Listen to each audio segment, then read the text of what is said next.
தீபஜோதி மலையில் இப்படி ஒரு சம்பவமா?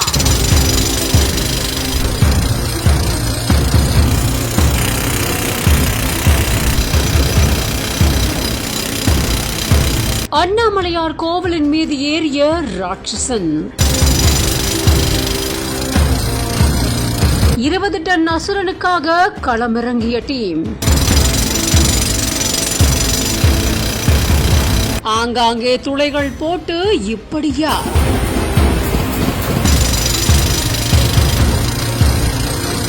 கடந்த வருடம் பெய்த கனமழையால திருவண்ணாமலையில் இருக்கக்கூடிய ஒரு பாறையானது, ஒரு பெரிய ராட்சத பாறையானது ஒரு வீட்டின் மேல விழுந்து அந்த வீட்டில இருந்த 7 பேரும் உயிரிழந்த சம்பவம் பலரையுமே சோகத்தில் ஆழ்த்திருந்தது.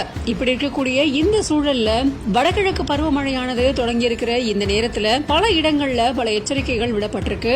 மிஸ்டர் கோல்ட், தரத்திலையும் அளவுலயும் நோ காம்ப்ரமைஸ். மிஸ்டர் கோல்ட் 100% கடலெண்ணெய்.